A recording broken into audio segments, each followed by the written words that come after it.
Olá, bom dia, você que me assiste. Que Deus derrame a graça dele sobre a sua vida hoje.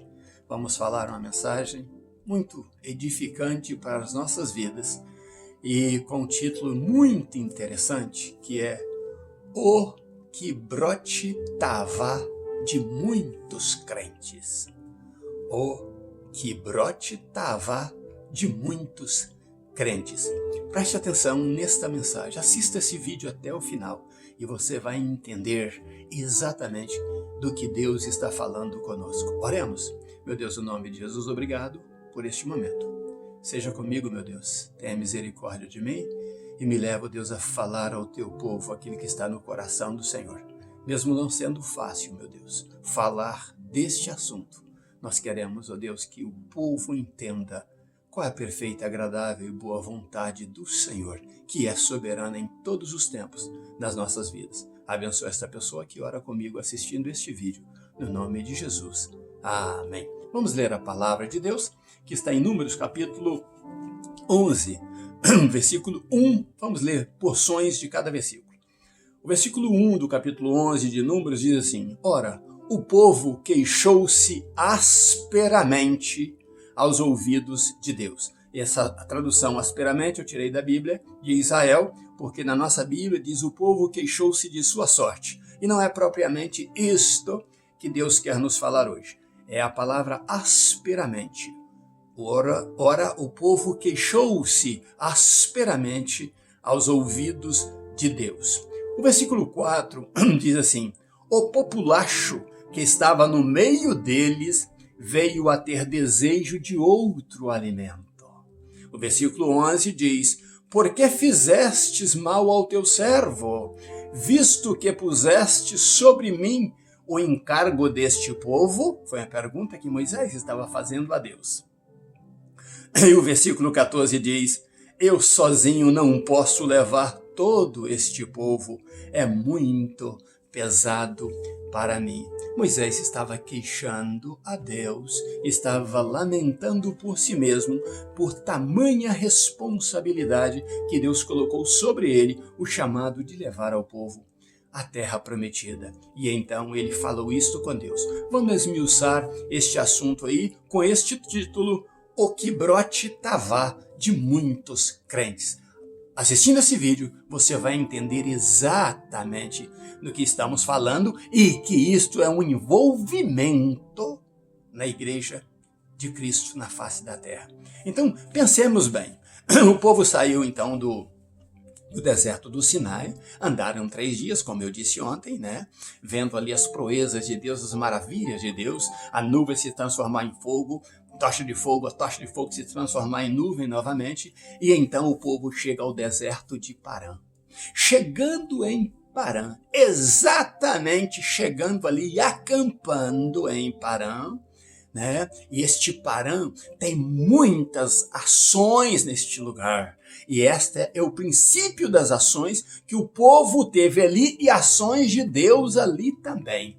O que acontece é que o povo queixa asperamente diante de Deus. Começam a reclamar, achando que Deus estava maltratando-os. E da forma que eles falaram, a Bíblia diz que a ira de Deus se acendeu.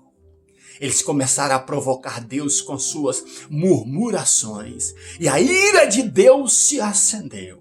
E a Bíblia diz que Deus então lança um fogo consumidor que começa a queimar, né, o arraial, em partes do arraial, queimando tendas e queimando gente. Ali começa a morrer gente.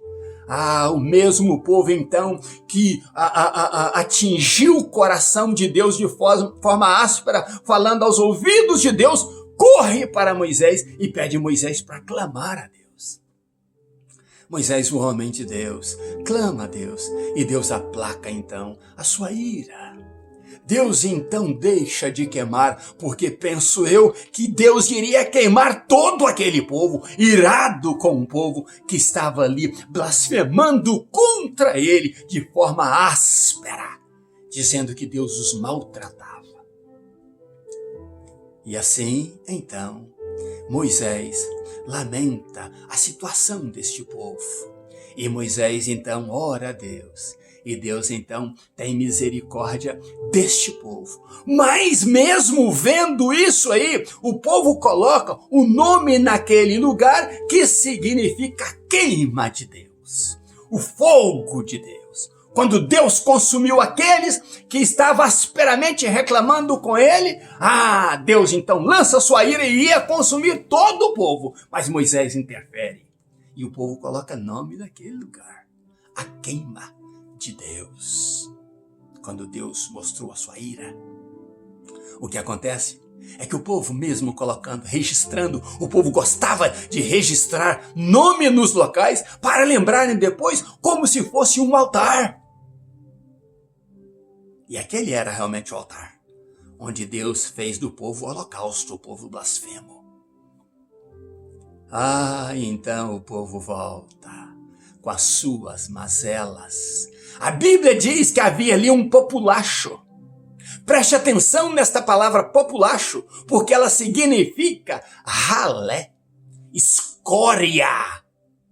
Então havia ali uma gentalha, uma escória, uma ralé, um povo sem cultura, um povo sem temor a Deus de verdade, que veio lá do Egito com ele, talvez egípcios, talvez outras raças misturadas, que saíram do Egito para ter uma terra junto com o povo de Israel.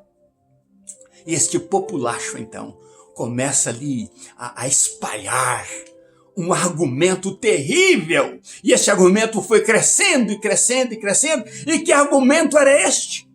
Um argumento tremendo, pior do que a primeira atitude áspera de reclamar contra Deus que o povo teve.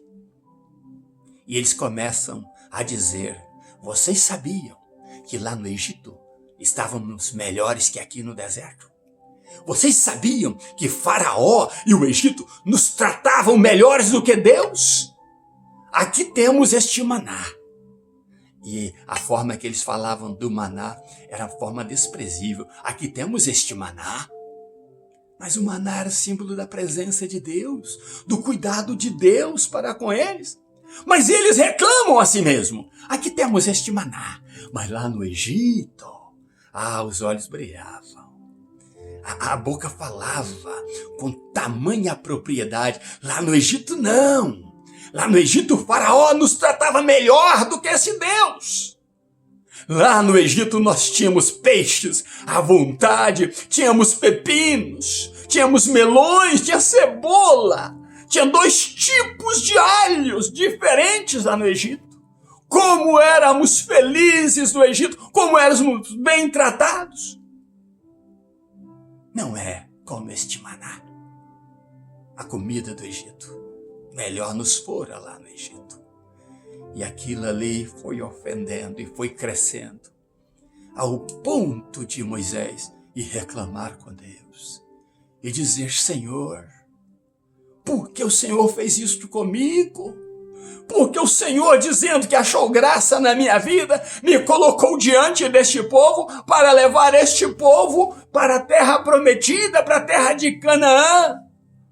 Agora eu vejo este povo lamentando, reclamando, vem morte, pessoas sendo queimadas pelo fogo do Senhor, e agora este povo já se esquece do primeiro ato do Senhor e vem novamente reclamar, pedindo carne, que quer carne. Porque o que nós lemos era que aquele populacho desejou outro tipo de alimento.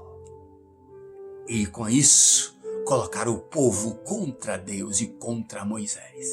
E Moisés vai lamentar para Deus e diz: Senhor, sozinho eu não posso, eu não consigo, é pesado demais para mim, Senhor.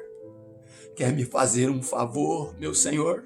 Quer mostrar que o Senhor realmente acha graça na minha vida? Me leva desta vida, me mata, porque eu não quero ver a minha ruína diante deste povo. E o povo agora quer carne. E Deus diz a Moisés: Moisés, coloca este povo para consagrar. E eu vou dar carne para este povo.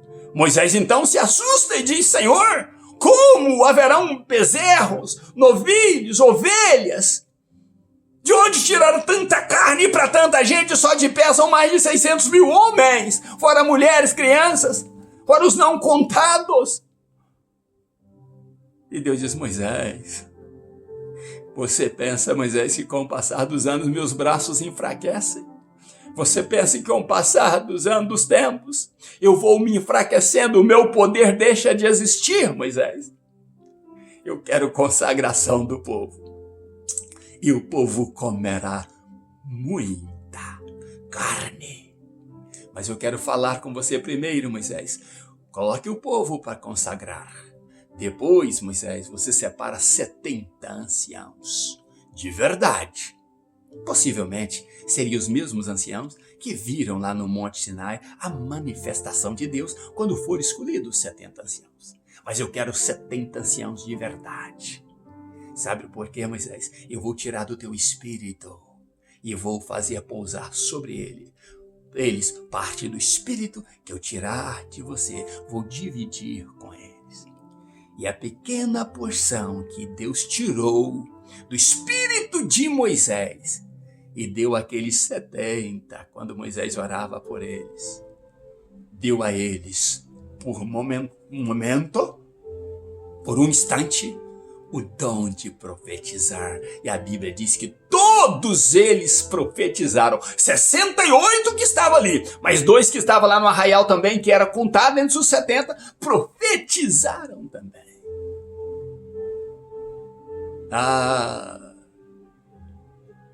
E então, Deus fez a primeira parte, o povo consagrou. A segunda parte, que era os 70 separados. E agora Deus vai então fazer o que ele falou com Moisés que ia fazer.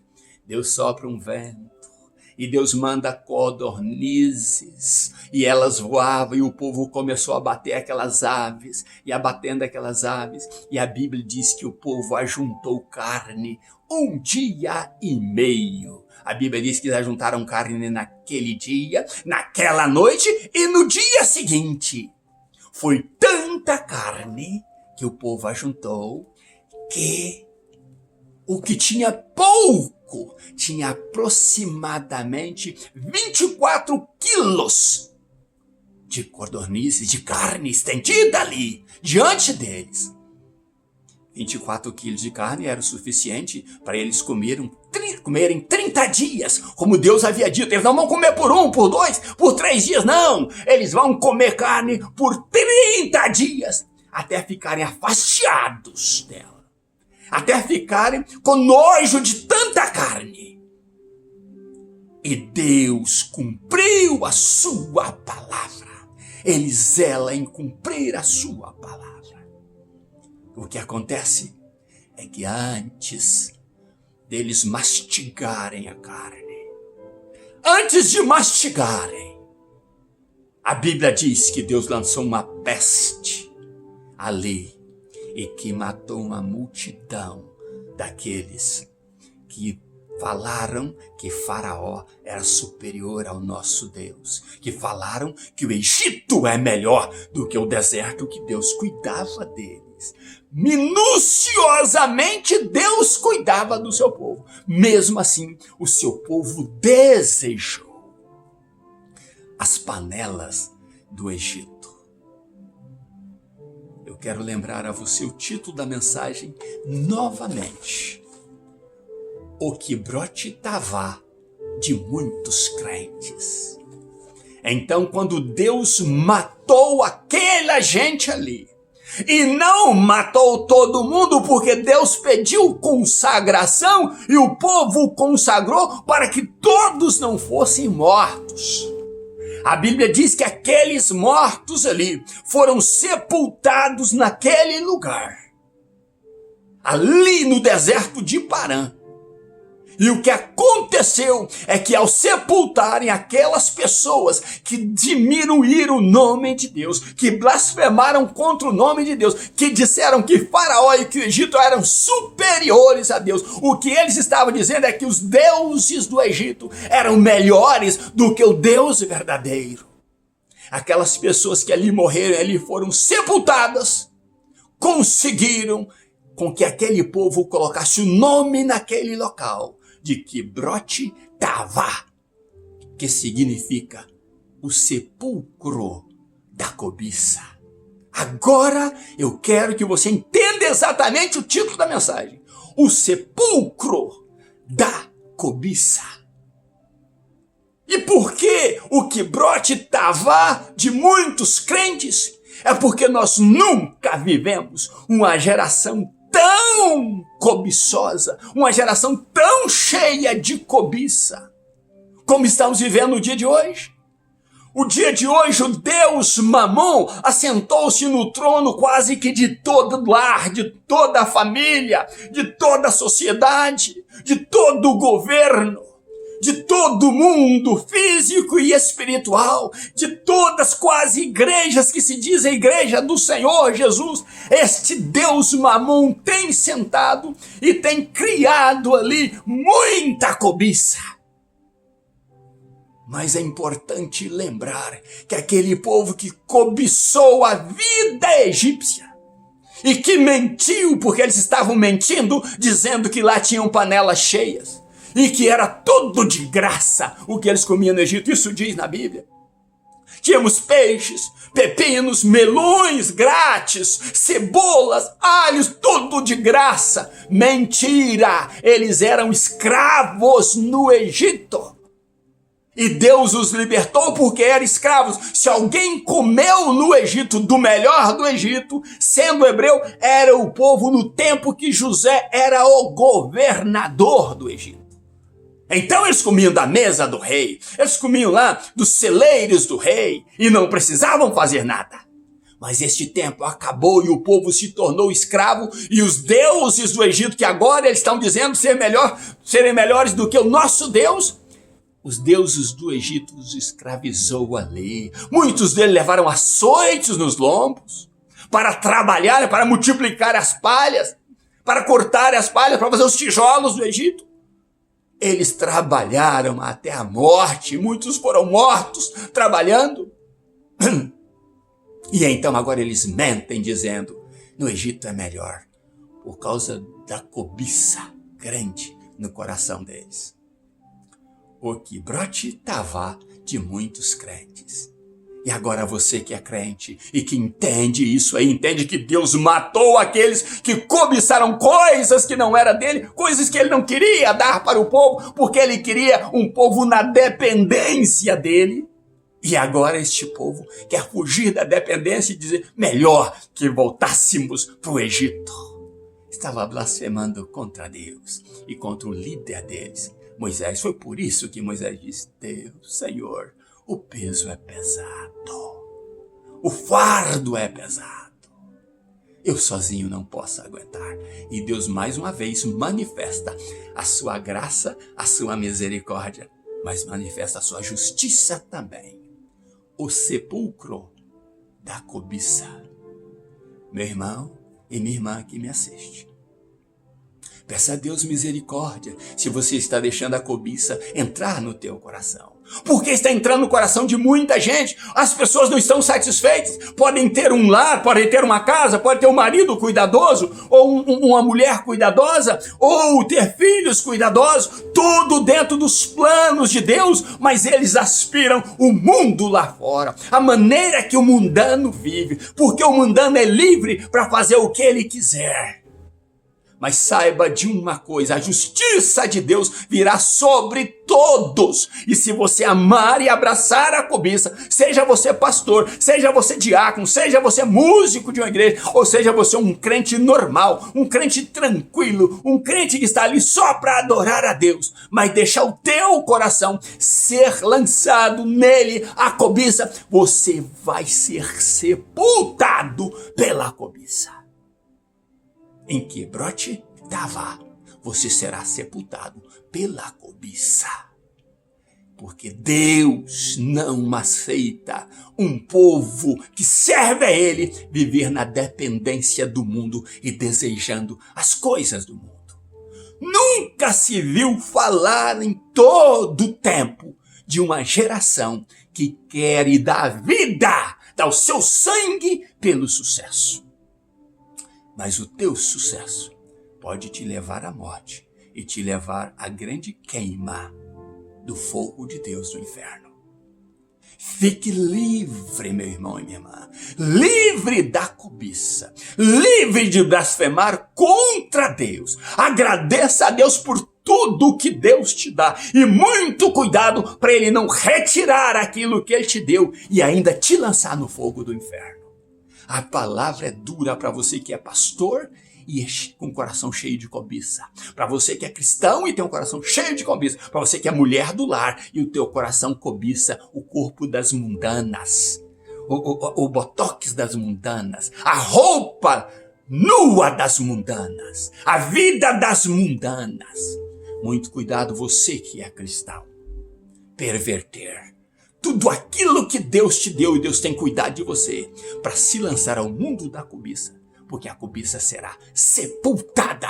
E se você tiver cobiça, você vai ser sepultado com ela.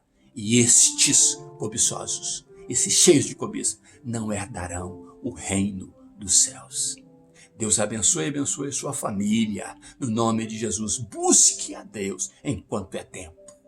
E não seja lançado no fogo do inferno. Vá morar com Jesus na glória, na terra prometida aos salvos, que Ele te dá, que Ele prometeu a você e a mim. Um grande abraço meu, ainda nos meus pijamas, buscando a Deus, Pastor Riva Martins. Deus abençoe você e família, no nome de Jesus, e até amanhã, se Deus quiser.